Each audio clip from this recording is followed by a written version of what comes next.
తెలంగాణ ప్రజల్ని నిండా మోసం చేసి ఎన్నికల సమయంలో ప్రజలకు అలవిగాని హామీలన్నీ కూడా ఇచ్చి తెలంగాణ మహిళల చేత ఓటేయించుకున్నటువంటి రేవంత్ రెడ్డికి కూడా ఇవాళ ఈ స్కూటీలకు ఎట్లయితే పాడగట్టినామో అట్లా తెలంగాణ ప్రజలు కాంగ్రెస్ పార్టీకి రేవంత్ ప్రభుత్వానికి కూడా పాడగట్టేటటువంటి రోజు వస్తుందని చెప్పి భారతీయ జనతా పార్టీ తరఫున మేము హెచ్చరిస్తున్నాం.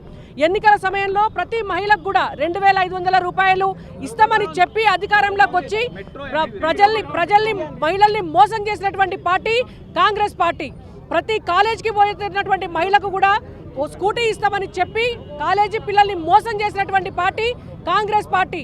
పెళ్లి చేసుకున్నటువంటి ప్రతి మహిళకు కూడా తులం బంగారం ఇస్తామని చెప్పి ఆడబిడ్డల్ని మోసం చేసినటువంటి పార్టీ ఈ కాంగ్రెస్ పార్టీ రేవంత్ ప్రభుత్వం. కాబట్టి ఖచ్చితంగా ఈ రేవంత్ ప్రభుత్వానికి భవిష్యత్తులో తెలంగాణ మహిళలు ఇప్పటికైనా కూడా రేవంత్ ప్రభుత్వం బుద్ధి తెచ్చుకొని మహిళలకు ఇస్తానని చెప్పినటువంటి తులం బంగారం ప్రతి మహిళకు 2500, ప్రతి కాలేజీకి పోయేటటువంటి అమ్మాయికి కనుక ఈ స్కూటీలు ఇవ్వకపోతే ఖచ్చితంగా రేపటి రోజున కాంగ్రెస్ ప్రభుత్వానికి ఇట్లనే ఇవాళ స్కూటీకి ఎట్లయితే పాడగట్టినామో అట్లనే పాడగడతామని చెప్పి మేము భారతీయ జనతా పార్టీ తరఫున హెచ్చరిస్తున్నాం. భారత్ మాతాకి